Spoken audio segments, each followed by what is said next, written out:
κορφή του Άθου, είναι πυραμιδοειδής.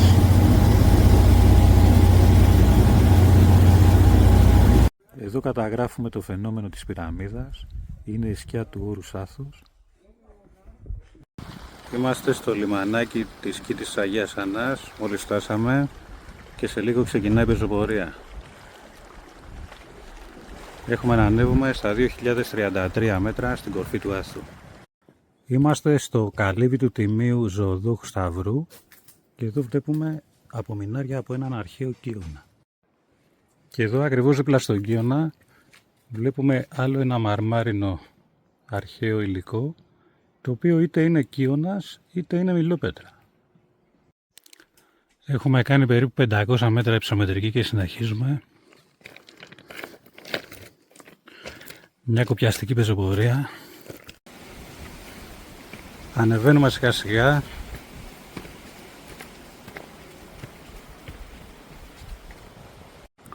Εδώ βλέπουμε έναν ιερό φαλό, διακρίνεται και η Βάλανος.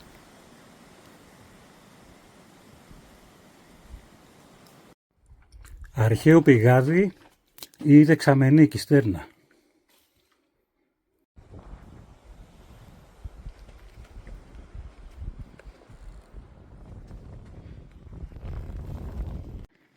Φτάσαμε στην πηγή, στη θέση Σταυρός. Από εδώ θα γεμίσουμε νερό για μέχρι πάνω την κορφή.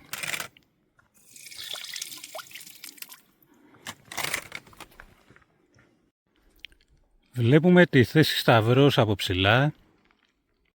Είμαστε στη μέση της διαδρομής για την κορφή. Εδώ έχουμε ένα δάσος με καστανιές στα 1050 περίπου μέτρα και ακριβώς δίπλα είναι ένα δάσος με βελανιδιές. Εντοπίσαμε ένα πηγάδι για να δούμε αν έχει νερό. Δυστυχώς δεν έχει νερό.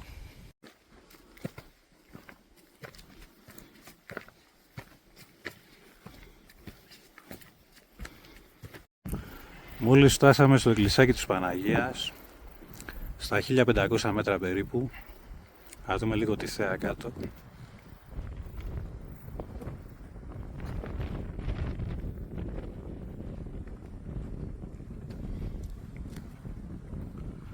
Και θα κοιμηθούμε το βράδυ.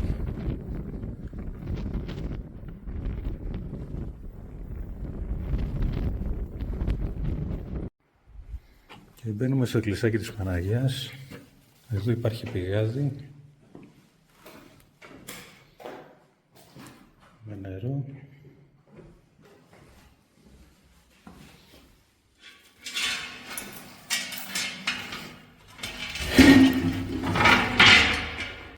Εδώ βλέπουμε την πυραμίδα που σχηματίζει η σκιά της κορυφής του Άθου. Ο Άθος, όπως είπαμε, είναι μια αλλαξευτή πυραμοειδοειδής κορφή, όπως είναι ο Ταΐγητος, ο Πάρνονας και άλλα βουνά. Ο Άθος είναι ένα από τα ιερά βουνά της Ελλάδας από την εποχή του ουρανού. Ο ουρανός ήταν ο πατέρας του Κρόνου. Ο Κρόνος ήταν ο πατέρας του Κρόνου. Ακόμα και σήμερα υπάρχει μια πόλη με τον Ουρανούπολη. Η σύγχρονη Ουρανούπολη είναι σε διαφορετική τοποθεσία από την αρχαία Ουρανούπολη. Βλέπουμε την Ανατολή.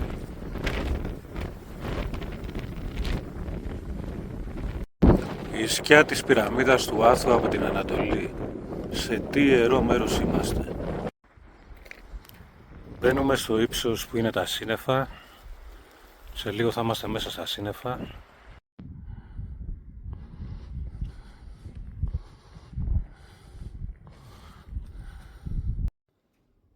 Άλλα 100 μέτρα περίπου. Έχουμε γίνει ένα με τα σύννεφα. Όρος Άθους 2033, φτάσαμε στο υψομετρικό. Ο Άθος πήρε το όνομά του από το γίγαντα Άθο. Στη γιγαντομαχία είχε σηκώσει το ψηλότερο βουνό, την ψηλότερη κορφή της Θράκης και το είχε ρίξει στον Όλυμπο. Ο Όλυμπος είναι κάπου εδώ πίσω. Δυστυχώς δεν μπορούμε να τον δούμε. Το βουνό έπεσε εδώ και γι' αυτό ονομάστηκε Άθος. Το 1894 ο Οικουμενικός Πατριάρχης έδωσε εντολή στην κορφή του Άθου να χτιστεί ναός της Μεταμορφώσεως. Μεταμόρφωση σε μία άλλη θρησκεία. Στην αρχαιότητα ήταν ναός του Δία του Αθώου.